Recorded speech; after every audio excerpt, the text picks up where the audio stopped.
รื่องដែលត្រូវប្រយ័ត្នក្រោយពីយើងបើកភ្នែកទី3ហើយរឿងនេះគឺរឿងពិតណានេះបទពិសោធន៍ផ្ទាល់របស់ខ្លួនឯងណានៅពេលដែលខ្ញុំបើកភ្នែកទី3យើងអត់បានដឹងថាយើងត្រូវប្រយ័ត្នបែបណាព្រោះធម្មពលពេលនេះគឺជាធម្មពលដែលភាគល្អិតខ្លាំងមែនទែនណាវាសុងឡូវាល្អិតអញ្ចឹងឲ្យយើងប្រយ័ត្នគឺការនិយាយតិចជាងមុនអត់ធន់កុំនិយាយច្រើនហើយកុំនិយាយភាពជោគជ័យឬក៏យើងកំពុងធ្វើអីឲ្យអ្នកដទៃស្ដាប់ជាពិសេសគឺអ្នកដែលគិតអវិជ្ជមានអ្នកដែលមិនជឿអ្នកដែលមិនគ្រប់ត្រូលយើងណាធ្វើឲ្យយើងខ្សោយនៃធម្មពលព្រោះទោះបីជាគេមិននិយាយមុខយើងឬក៏គេនិយាយក្រោយយើងក៏ដោយអាផ្លូវការគិតរបស់គេជ្រៀតមកចូលធម្មពលរបស់យើងនេះឯងដែល Helen Hetso គាត់នៅពេលដែលធ្វើអីគាត់ឲ្យនិយាយទេ Helen Hetso អ្នកទាំងអស់គ្នាអាចទៅ research បានណាគឺប្រវត្តិសាស្ត្រអ្នកប្រើច្បាប់ស្រូបទាញឬក៏អ្នកដែលប្រើច្បាប់នៃធម្មពលវឹកហាត់ច្បាប់នៃធម្មពលណាដែលត្រូវរង្វាន់ជាង 2000 រង្វាន់ណាឬក៏ដែលគាត់បានគោលដៅធំណាជាមេរៀនក្នុង spiritual ដែលល្អបំផុតអាចឲ្យរៀនបន្ថែមបានអញ្ចឹងរឿងទី1នេះហាមយកញៀនរបស់យើងដែលយើងគិតថាអូយើងបើកផ្នែកទី3យើងមានធម្មពលហើយយើងទៅប្រើក្នុងផ្លូវខុសដែលយើងចង់ទៅពិសោធន៍ឲ្យអ្នកណាឃើញយើងចង់ទៅប្រកួតប្រជែងជាមួយអ្នកដទៃ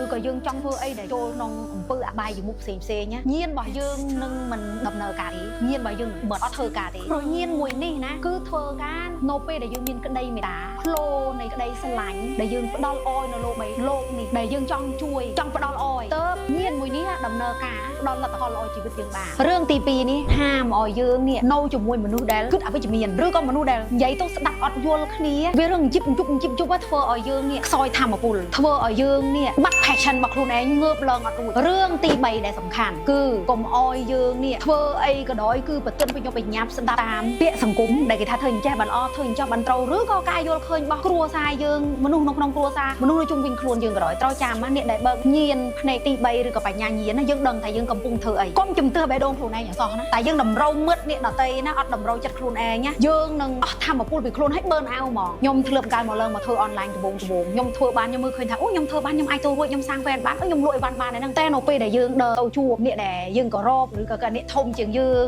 អញ្ចឹងគេនឹងនិយាយថាអើឯងធ្វើមិនកើតទេឯងទៅមិនរួចទេណាគេចេះជាងហែងផងគេមិនចេះនឹងទៅមុខបានតាំងតែខណៈឯយើងអ្នកធ្វើបានអញ្ចឹងនៅពេលដែលយើងសង្ស័យខ្លួនឯងនេះមេរោគធំបំផុតគឺមេរោគដែលយើងចូលមកសង្ស័យខ្លួនឯងនៅពេលដែលយើងសង្ស័យខ្លួនឯងដឹងអត់ពេលដែលយើងស្ដាប់ចប់ហើយដើរមកដល់ផ្ទះវិញគឺដើរអូសជើងដើររួចណាខ្សោះបេះដូងយើងគឺអត់មានកម្លាំងមកខ្សោះអានេះឯងគឺជាសញ្ញាដែលយើងអ្នកចាប់ផ្ដើមយើងឲ្យគេស្ដកធម្មពលយើងចេញនេះត្រូវប្រយ័ត្នអ្វីដែលសំខាន់ណានៅពេលដែលយើងបើកញៀនបារមីសម្បត្តិទី6នេះគឺឲ្យយើងហ៊ានបដិសេធមកអ្វីដែលមិនត្រូវនឹងយើងចាក់អីនិយាយមកហ៊ានបដិសេធហើយញៀនបារមីមួយនេះអត់រកការយើងពូកែអស់ចាបែបណាទេសំខាន់ញៀនឬបារមីនៃផ្នែកទី6នេះអត់រកការឲ្យយើងខ្លាំងពូកែអួតអាងអីទេសំខាន់គឺត្រូវការភាពស្មោះត្រង់ជាមួយខ្លួនឯងឲ្យយើងស្ដាប់សំឡេងបេះដូងខ្លួនឯងឲ្យច្រើនហើយដើរតាមដីសមិទ្ធដែលយើងចង់ទៅ